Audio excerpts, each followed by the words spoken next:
Welcome to the first episode of Grifters with Potion, presented by Tony Frog. In this first episode, we're going to be talking about SmashJT and ask the question why he's so susceptible to scams. So far, SmashJT has been associated with 3 alleged scams. The Amico, which raised $17 million and delivered nothing.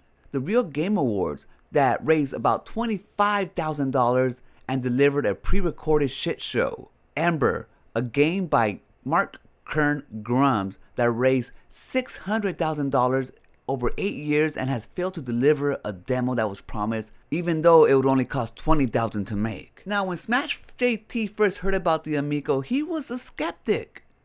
Every day that goes by, more and more companies are trying to steal money out of your pockets without getting the point across of why they're actually doing it. And what I mean by that is, who is the target audience for the device or game you're trying to sell? And in this case, the Intellivision Amico, I'm having a lot of trouble trying to figure out who that is. Being someone who's a veteran of the video game industry and seeing this kind of thing happen over and over again every year that goes by, why I feel like it's not going to be successful?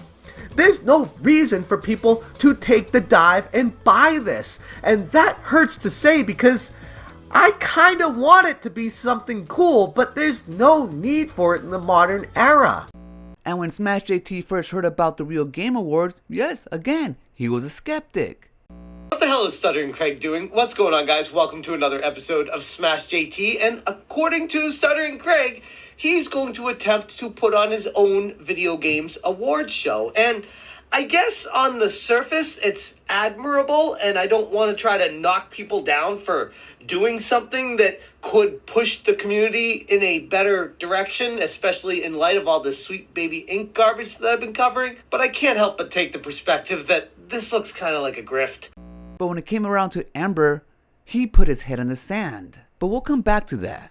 When it comes to the Amico, SmashJT was a skeptic until he met Tommy Tallarico and got to ride in his Ferrari. Welcome to another episode of SmashJT. In this episode, I sit in a Ferrari and go for a ride with the one and only Tommy Tallarico of Intellivision, finding out some information about the upcoming Intellivision Amico console. There is some exclusive information released here, so have a seat and relax. You're not going to want to miss this one. Trained professional.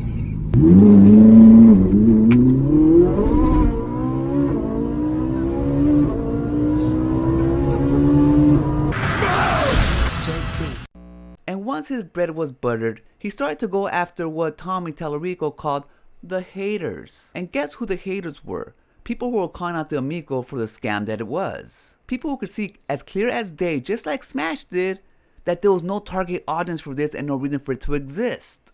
First off, let's circle back to the whole target audience thing. That's what I keep getting caught up on.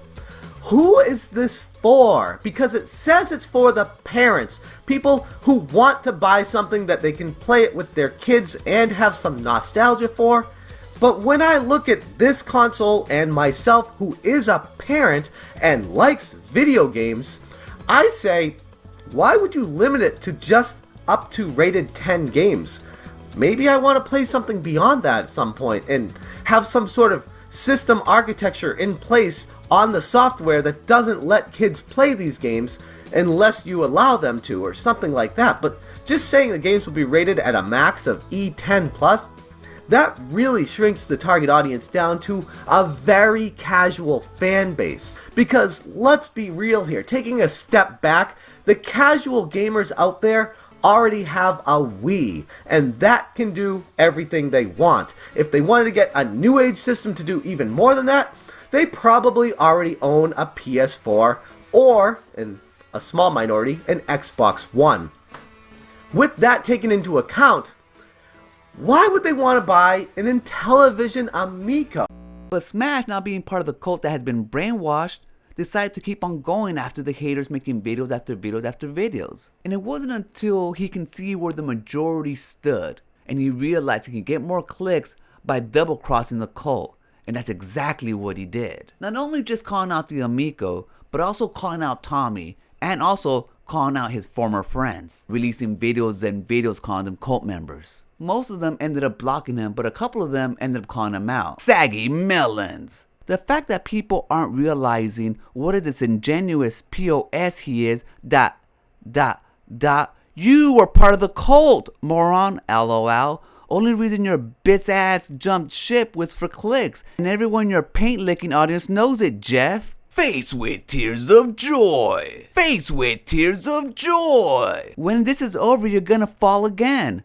Face with tears of joy. Face with tears of joy. Face with tears of joy. Face with tears of joy. Middle finger, middle finger, middle finger, middle finger. And it's true, he was part of the cult, but he saw the opportunity to get clicks, so he double-crossed them. The retro bro. Dude, you're a spineless douche. Like, everything you have said in the last 2 videos, you've contradicted yourself in the past.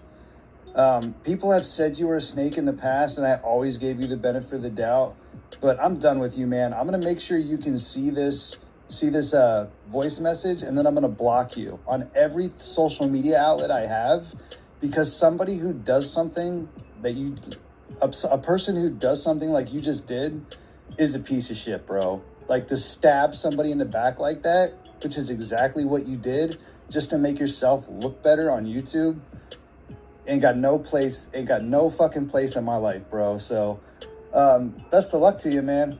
What's the reason why he fell for the Amico? It's simple. He's an opportunist. He thought that the Amico was on the launch pad, and all it needed was a little bit of more fuel. So much so that he invested $10,000 into it. He thought this was going to be his time to shine. Not only was he going to be friends with the CEO of a new console, but he was going to be part of it from the bottom floor. And he thought it was going to propel his channel to new heights.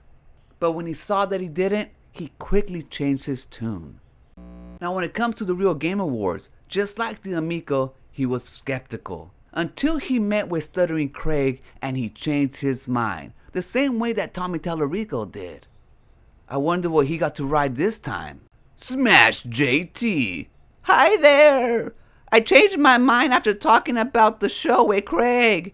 He let me know his vision for the show in the future and his motivations behind it. Could he be lying? Could I end up not happening the same way he sees it? Of course.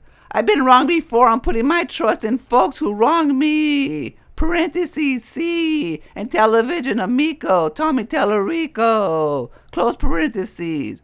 The point is, I choose to change my stance, and I felt my original opinion video no longer reflected how I felt about it enough.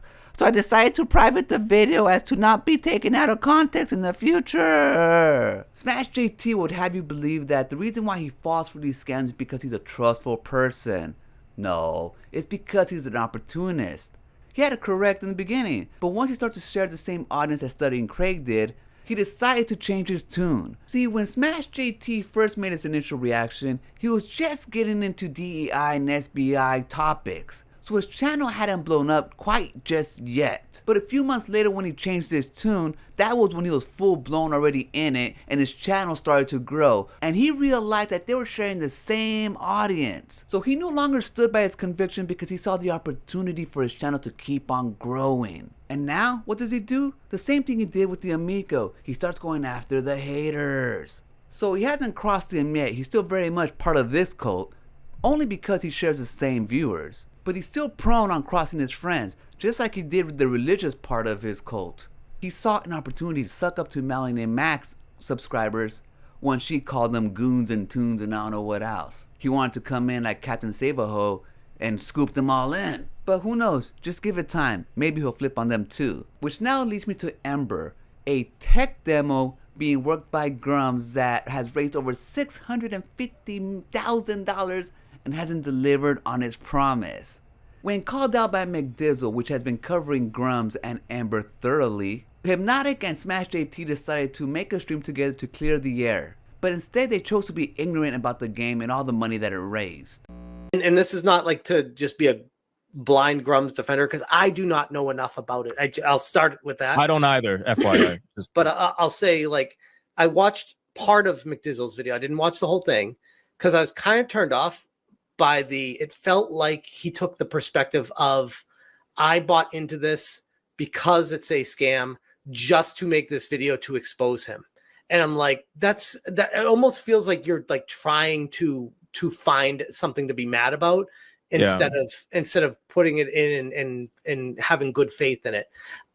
That's not to defend Grums though. Like I said, I don't know enough about the other side. I'm just saying the vibe that I got from watching the video was that. Well, But I mean, why even look into it, right, guys? But even if they did, he would take Grums at his word, just like he did Stuttering Craig, and just like he did Tommy Tallarico. And just like he gave in to Stuttering Craig in the Real Game Awards because he realized they shared an audience, he doesn't want to look into Grums and the $650,000 that he raised for Ember, even though it was only going to cost $20,000 to deliver this demo, because they share the same audience again. So in the end, when I look at all this stuff laid before me, and I ask myself, why is SmashJT so susceptible to scams? It's because he sees opportunity in scams and he wants to be a part of it from the bottom up so that he can benefit from as much as he can. And then when he realizes the other side might provide more opportunity, he switches on a dime because he don't really have convictions about what he speaks about.